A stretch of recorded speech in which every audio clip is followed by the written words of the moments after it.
जय जय जगन्नाथ नमस्कार सकाळे खबर जनभिजन आपण मानक जनाऊँगी नूतन वर्षर हार्दिक अभिनंदन एवं शुभेच्छा आसतु किसी गुरुत्वपूर्ण घटना किसी दुर्घटना पर नजर रखा यही नजर रखा ओडिशा रे लघुचाप जनित वर्षा प्रभाव कौन रहिबो एवं लघुचाप जनित वर्षा जेते सरगरम करुछि एवं सेभଳି वर्तमान थंडा मध्य सेभଳି वर्तमान देखा मिलूँ सारा ओडिशा रे प्रबल शीत थरुछि सारा ओडिशा प्रबल शीत को नहीं वर्तमान हाई अलर्ट जारी करिछि भारतीय पाणीपाग विभाग। दर्शक बंधु किए केउठी शीतर रक्षा करने रास्ता कड़े निया जाली माने गरम होउछि तो किए शीतर थरुछि किंतु एइभଳି परिप्रेक्षी भारतर लोक मानक मध्य कलबल करुछि ता सहित मध्य ओडिशार लोक माने कलबल होउछन्ति किंतु अन्य पक्ष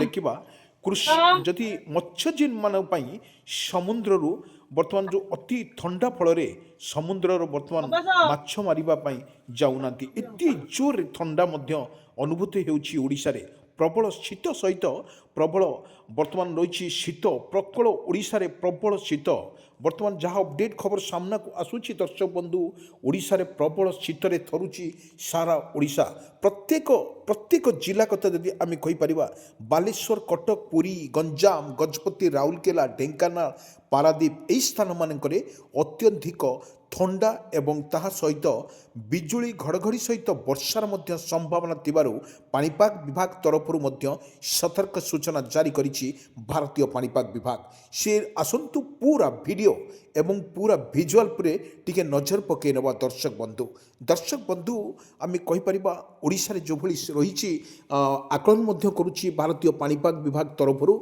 जो भली सतर्क सूचना मध्य जारी कर जाइछि वर्तमान ओडिशा रे कलबल करुछि शीत एवं यही शीत प्रबल थरुछि सारा ओडिशा प्रत्येक क्षेत्र में वर्तमान देखा मिलूँ शीतर जाड़े थरुछि वर्तमान सारा ओडिशा वर्तमान रही ताहा मध्य ओडिशा रे जदि आम देखा भद्रक एवं कटक पुरी गंजाम टाउन सिटी वर्तमान सिल्वर सिटी राउरकेला एवं जो भली फुलबाणी जो दारिंगबाड़ी यही मानक क्षेत्र जीरो माइनस रे वर्तमान रही प्रबल वर्तमान बरफपात होउथवार मध्य दृश्य वर्तमान रही वर्तमान ताहा मध्य देखा देछि किंतु एते जोर मध्य शीत पड़ुछि वर्तमान शनिवार रे जो भली भाव में रही तार शीतर प्रकोप रे वर्तमान 10टारू शनिवार 10टारू 4टा मध्य पिला मानक पाई मध्य सरकार नुआ पदक्षेप नेले एवं शनिवार 10 ରୁ 4 मध्य कले किंतु पूर्वर जो सकाळुआ स्कूल थिला प्रबल शीत पाई वर्तमान एभली एक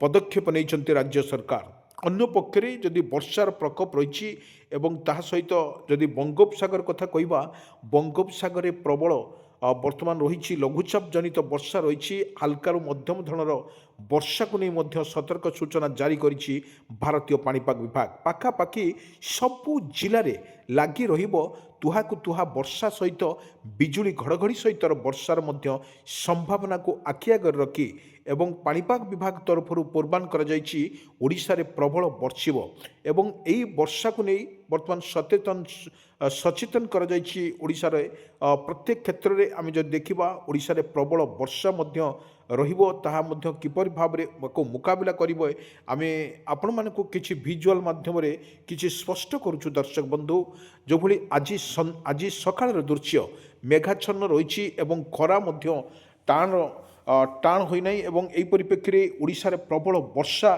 थरुछि वर्षा सहित बिजुली घड़घड़ी सहित वर्षा मध्य प्रबल मात्रा रही बोली एक आकलन मध्य करुछि भारतीय पाणीपाग विभाग। दर्शक बंधु आमे देखिबा जदि ओडिशा रे एभली एक स्थिति रही अनेक क्षेत्र में स्थिति माने वर्तमान रही पाणीपाग विशेषज्ञ कहवा अनुजाई ओडिशा रे प्रबल वर्षा को नहीं मध्य सतर्क सूचना दिया किंतु अन्य पटरे कृषक को वर्तमान जो भली कृषक रही कृषकंकर जो धान रही ଧାନ ମଧ୍ୟ ତାହାକୁ ଯଦି ଅଧିକାଂଶ ଧାନ ବର୍ତ୍ତମାନ କିଆରିରେ ରହିଛି ଏବଂ କିଛି ଧାନ ବର୍ତ୍ତମାନ ଅମଳ ଚାଲିଛି, ସେହି ସମୟରେ ଯଦି ଝିପିଝିପି ବର୍ଷା ହୁଏ ତାହେଲେ ନିଶ୍ଚିତ ଭାବରେ କୃଷକର ନଷ୍ଟ ହେବ ବୋଲି ମଧ୍ୟ ଆକଳନ କରିଛି। କିନ୍ତୁ ଅନ୍ୟ ପକ୍ଷରେ ଯଦି ଦେଖିବା ଏହି ଲଘୁଚାପ ଜନିତ ବର୍ଷା ଯେତେବେଳେ ଅକ୍ଟୋବର ନଭେମ୍ବରରେ ଏଭଳି ଏକ ପରିସ୍ଥିତି ସୃଷ୍ଟି ହୋଇଥିଲା, ଆପଣଙ୍କୁ କିଛି ଭିଜୁଆଲ୍ ଲାଇଭ୍ ଭିଜୁଆଲ୍ ଭିତରେ ଆମେ ଯୋଡ଼ି ହେଉଛୁ।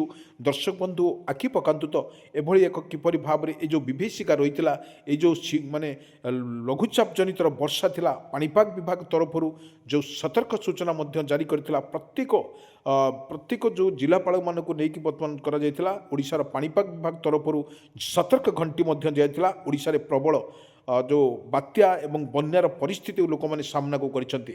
କିନ୍ତୁ ବର୍ତ୍ତମାନ ଶୀତରେ ସବୁଠି ଥରୁଥିବା ବେଳେ ପାଣିପାଗ ବିଭାଗ ତରଫରୁ ଯେଉଁ ପୂର୍ବାନୁମାନ କରିଛି ଅନେକ ବର୍ତ୍ତମାନ ରହିଛି। ଆଜି ବର୍ତ୍ତମାନ ଯେଉଁ ସକାଳର କିଛି ଖବର ଆମେ ଆପଣଙ୍କୁ ତାଜା ଖବର ଉପରକୁ ନେଇଯାଉଛୁ।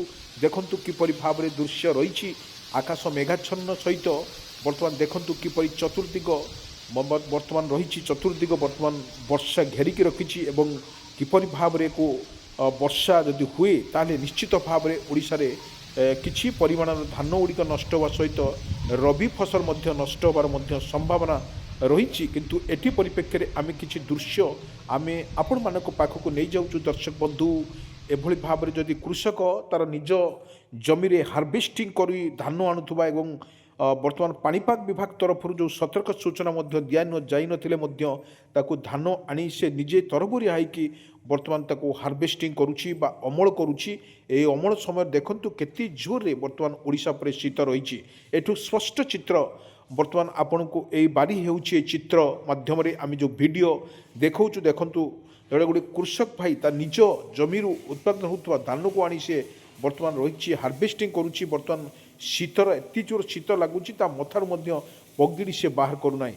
ଇଏ ହେଉଛି ଆପଣଙ୍କୁ ଚିତ୍ରରୁ ସ୍ପଷ୍ଟ ଚିତ୍ରରୁ ବାରି ହେଉଛି। ଦର୍ଶକ ବନ୍ଧୁ, ଗୋଟିଏ କଥା ଆମେ କହିପାରିବା, ଓଡ଼ିଶାରେ ଯେଉଁଭଳି ଭାବରେ ବର୍ଷାର ତାଣ୍ଡବ ଲୀଳା ଓଡ଼ିଶା ଉପରେ ରହିବ, ତା ନିଶ୍ଚିତ ଭାବରେ ଆମେ କହିପାରିବା ଇଏରେ ବର୍ଷା ପ୍ରବଳ ବର୍ଷିବ ଏବଂ ଯାହା ଆକଳନ ମଧ୍ୟ କରୁଛି ପାଣିପାଗ ବିଭାଗ ତରଫରୁ ଯେଉଁ ସତର୍କ ସୂଚନା ମଧ୍ୟ ଦିଆଯାଇଛି, ଓଡ଼ିଶାରେ ପ୍ରବଳ ବର୍ଷା ମଧ୍ୟ ରହିବ ଏବଂ ତାହା ମଧ୍ୟ ସ୍ପଷ୍ଟ କରିଛି ଭାରତୀୟ ପାଣିପାଗ ବିଭାଗ।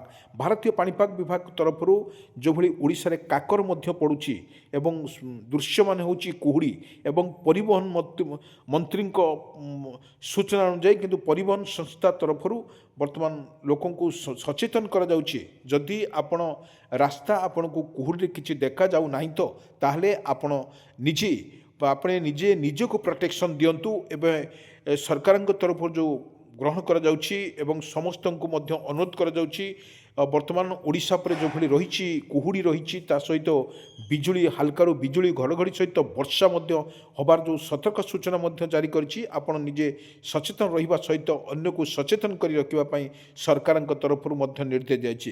ଆଉ ଗୋଟିଏ କଥା ହେଲା, ଯେଉଁଭଳି ପରିବହନ କଥା ଯଦି ଆମେ କହିପାରିବା, କୁହୁଡ଼ି ବର୍ତ୍ତମାନ ରହିଛି, ରାସ୍ତାଘାଟ ସବୁ ସୁନସାନ ଦେଖାହେଉଛି। ଏପଟ ସେପଟ ବର୍ତ୍ତମାନ ଅନେଇଲା ବେଳକୁ ସବୁଠି ବର୍ତ୍ତମାନ କୁହୁଡ଼ି ଦେଖିବାକୁ ମିଳୁଛି। ଏ କୁହୁଡ଼ି ଭିତରେ ପାଣିପାଗ ବିଭାଗ ତରଫରୁ ଯେଉଁଭଳି ସତର୍କ ସୂଚନା ମଧ୍ୟ ଜାରି କରିଛି, ଅନେକ ଜିଲ୍ଲାରେ ମଧ୍ୟ ପ୍ରବଳ ବର୍ଷା ଏବଂ ରହିବ ବୋଲି ଆକଳନ ମଧ୍ୟ କରୁଛି। ସବୁଠାରୁ କନ୍ଧମାଳ ଜିଲ୍ଲା ଏବଂ ବ୍ରହ୍ମପୁର, ସମ୍ବଲପୁର ଏହି ସ୍ଥାନମାନଙ୍କରେ ବର୍ତ୍ତମାନ ଯେଉଁ ହାଲକାରୁ ମଧ୍ୟମ ଧରଣର ବର୍ଷା ହେବ। ପାଖାପାଖି 30ଟା ଜିଲ୍ଲାରୁ 18ଟି ଜିଲ୍ଲାରେ ବର୍ତ୍ତମାନ ହାଲକାରୁ ମଧ୍ୟମ ଧରଣର ବର୍ଷା ହେବ ବୋଲି ମଧ୍ୟ ଆକଳନ କରୁଛି ଭାରତୀୟ ପାଣିପାଗ ବିଭାଗ। କିଛି ଭିଜୁଆଲ୍ ମାଧ୍ୟମରେ ଆମେ ଆପଣଙ୍କୁ ସ୍ପଷ୍ଟ କରୁଛୁ। ଦର୍ଶକ ବନ୍ଧୁ, ଯେଉଁ ଦୃଶ୍ୟ ଆମେ ଆପଣମାନଙ୍କୁ ଦେଖାଉଛୁ, ଦର୍ଶକ ବନ୍ଧୁ ଦେଖନ୍ତୁ କିପରି ଭାବରେ ସ୍ଥିତି ରହିଛି ଓଡ଼ିଶାରେ। ଝିପିଝିପି ସାରୁ ବହୁତ ଜୋରରେ ବର୍ଷା ମଧ୍ୟ ହେବ ବୋଲି ମଧ୍ୟ ଆକଳନ କରୁଛି ଭାରତୀୟ ପାଣିପାଗ ବିଭାଗ। ଭାରତୀୟ ପାଣିପାଗ ବିଭାଗ ତରଫରୁ କହିବା ଅନୁଯାୟୀ କିନ୍ତୁ ଓଡ଼ିଶାରେ ଏତେ ପରିମାଣରେ ବର୍ଷା ହେବ ନାହିଁ ବୋଲି ମଧ୍ୟ ଆକଳନ କରିଛି ଭାରତୀୟ ପାଣିପାଗ ବିଭାଗ। କିନ୍ତୁ ଯାହା ଆକଳନ କରୁଛି, ଯେଉଁଭଳି ବଙ୍ଗୋପସାଗରରେ ସୃଷ୍ଟି ହେଉଥିବା ଏକ ସିଷ୍ଟମ୍ ଜେନେରେଟ୍ କରୁଛି ଏବଂ ଯେ ଘୂର୍ଣ୍ଣିବଳୟ ସୃଷ୍ଟି ଫଳରେ ଓଡ଼ିଶାରେ ପ୍ରବଳ ବର୍ଷିବ। ଏବଂ ଆମେ ଯଦି ଅନ୍ୟ ରାଜ୍ୟ କଥା କହିବା, ଦିଲ୍ଲୀ ଏବଂ ଶ୍ରୀଲଙ୍କା ଏଇଭଳି ସ୍ଥାନମାନଙ୍କରେ ଯେଉଁ ପ୍ରବାହିତ ଯେଉଁ ଲଘୁଚାପ ଜନିତ ପ୍ରଭାବରେ ଓଡ଼ିଶା ଉପରେ ଏତେ ପ୍ରଭାବ ପଡ଼ିବନି ବୋଲି ମଧ୍ୟ ଆକଳନ କରିଛି ଭାରତୀୟ ପାଣିପାଗ ବିଭାଗ। ଭାରତୀୟ ପାଣିପାଗ ବିଭାଗ ତରଫରୁ ଯେଉଁ ସତର୍କ ସୂଚନା ମଧ୍ୟ ଦିଆଯାଇଛି, ପ୍ରତ୍ୟେକ ଲୋକମାନଙ୍କୁ ମଧ୍ୟ ଦିଆଯାଇଛି। ଏଥିରେ ଓଡ଼ିଶା ଏତେ ଭୟଭୀତ ହେବାର କିଛି ଆବଶ୍ୟକତା ନାହିଁ, କାରଣ ଓଡ଼ିଶା ଉପରେ ଏତେ ପ୍ରବଳ ବର୍ଷା ମଧ୍ୟ ହେବ ନାହିଁ ବୋଲି ମଧ୍ୟ ଆକଳନ କରିଛି ଭାରତୀୟ ପାଣିପାଗ ବିଭାଗ। ପାଖାପାଖି 1 ରୁ 2 ସପ୍ତାହ ପର୍ଯ୍ୟନ୍ତ ଏହି ଶୀତର ପ୍ରକୋପ ଓଡ଼ିଶା ଉପରେ ଅଧିକ ରହିବ। ତା ସହିତ ପୁଣି ଏକ ଲଘୁଚାପ ଜନିତ ବର୍ଷାରେ ପୁଣି ଭିଜିପାରେ ସାରା ଓଡ଼ିଶା। ଏହି ଲଘୁଚାପ ଜନିତ ବର୍ଷାକୁ ନେଇକି ବର୍ତ୍ତମାନ ବଙ୍ଗୋପସାଗରରେ ଯେଉଁ ସିଷ୍ଟମ୍ ଜେନେରେଟ୍ ହେଉଛି ତାହା ମଧ୍ୟ ଲଘୁଚାପର ସୃଷ୍ଟି ହେବାର ସମ୍ଭାବନା ଅଛି।